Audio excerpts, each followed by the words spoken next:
Hello guys, how are you doing? Welcome back to another video and welcome to RuneScape Quarantine Podcast number 2. Yes, I've decided to permanently call it that now, as there's not really any other name for it because it's just me talking by myself in quarantine about RuneScape. So might as well keep things simple these days, as there's not really a lot else that we can do. So last week talked about the Grand Exchange, whether I thought it was good or bad, just for about sort of 10-15 minutes. I'm going to aim to do the same for the rest of the series, not make these too long but also get as much information and opinion as I can into them too. So this week's topic is going to be quests, and quests, I've said in a lot of progress videos, probably my favourite part of the game, for the good and the bad, to be honest, because I'm going to be talking about a few things in this video.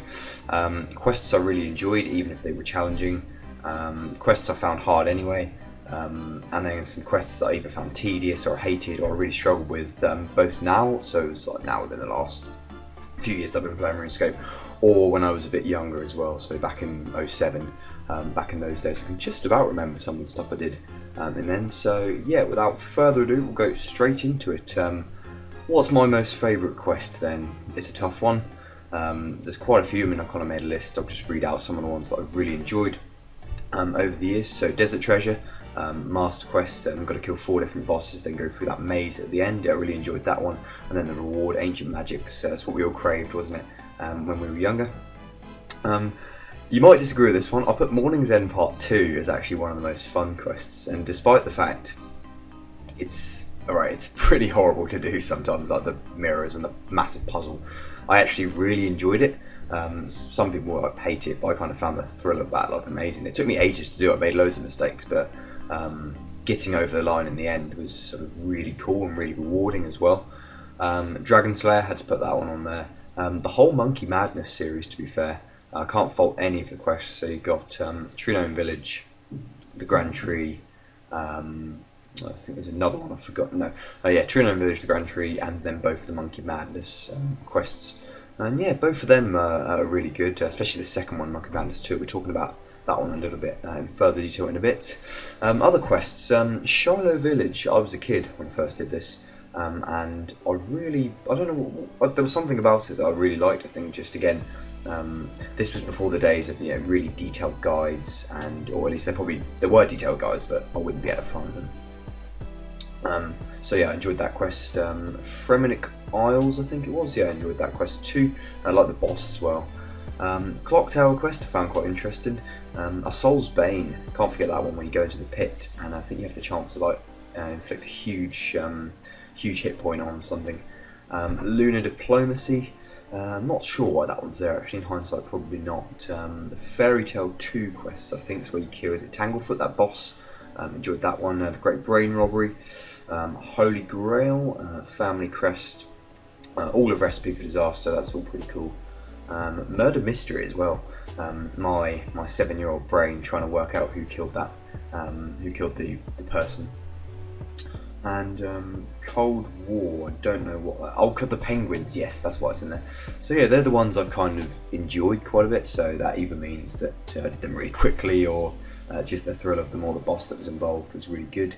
Talk a bit more about Monkey Madness 2. So I did that when it first came out, so back in 2016. And yeah, there were loads of parts of that quest that were really fun to do. You've got the massive underground maze. I remember it took me about 3 hours. And then you've got the bit on the ship where you have to dodge past all the monkeys and not get thrown off and like basically set it on fire, I think. And that bit again took me quite a while, but I really enjoyed doing like that sort of tedious stuff, because yeah, once you get it done, it just feels so rewarding. And that's kind of the thing why I like quests in general, because I'm the kind of guy who likes rewards, sort of whatever it is in life, to be honest, and quests offer you that at the end when you've done them. Okay, switching over to the other side, so any quests that I either found excessively tedious or hated or struggled with as a kid, I'll just go through those now.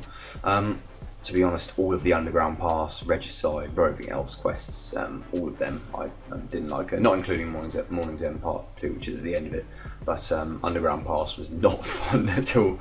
I didn't have very good luck in the final kind of room, and I fell tons of times. It was kind of my fault though, because my agility I think was like the minimum level, so I sort of inflicted that on myself. But still, and then Regicide, you kind of have to go through the whole Elven area, and then you have to go back through Underground Pass a couple of times as well. Next one is rat catchers. I remember the bit where you have to, I think, get teleported somewhere. Should have done a little research, shouldn't I? And you have to get past like it's the guards, I think. And that whole section is like really annoying and took me ages. But I don't know, I sort of found it fun. But actually, no, I didn't find it fun. So I did get quite frustrated over it. One small favour kind of makes sense. You probably know this quest quite well. You speak to one guy, he asks for a favour, and then times that by 15, times that by 2, and then you've done the quest. So you've got to talk to about 30 people in total, and that there's no sort of quick way to do it. You just have to run, and keep drinking stamina potions. Tourist trap. I think I struggled with this one when I was a kid. I got stuck in prison. Yes, I got stuck in prison, and I couldn't get out for some reason, and I kept making like the same mistake, and eventually got it done. It wasn't too bad. There were a few reasons I struggled more when I was a bit younger. I will get into them towards the end of the video, especially the absence of detailed guides, or just me not being able to find them, and then just naivety, I think, in general. Next one is Darkness of Hallow Vale. You probably know this one pretty well. You have to go on all the roofs, and it just takes ages, and it's lots of clicking. Witch's House. I made this a lot harder than it should be. It's where you have to get the boys football, and you have to walk through the house, not get caught. But I got teleported outside tons of times by the witch, so I didn't do that one very well. So it's so simple to do. Like, I watched a few guys, and you just have to click in a certain spot at a certain time, and it's not difficult at all. But I made it a lot harder than it needed to be. The Feud and Garden of Tranquility were on there. I think these were just kind of tedious, kind of more longer quests than they should have been. Eager's Ruse, this is for the goutweed. This is what you need to get from the, can't even pronounce it, Taibu Wane, pretty bad. That village, and that took me, I think, a couple of hours, and then I misclicked, and I don't know what I did. I think I planted it, or I got rid of it essentially, and then I had to get it again, and it took me another 2 hours, so a lot of time. Rag and Bone Man, both parts, it just takes ages, simple as that. The Giant Dwarf, another one that took a bit longer than perhaps I wanted to. Ernest the Chicken, I don't hate it, but I just struggled with it when I was younger. I remember getting stuck in that bit at the bottom of the house, and I couldn't work out the maze, and I was too young, wasn't clever then, was I? No, I'm joking. I was. Taibu Wane Trio, I think this one, another one that I struggled with when I was a bit younger. The Dig Site, just a bit longer than it needed to be, and another one I remember having trouble with. Recruitment Drive, I did this one about 5-6 years ago, I think, on Old School, and I think this is the stage where you just have that a big sequence of like puzzles, and I just made it harder than it needed to be, and wasn't very good.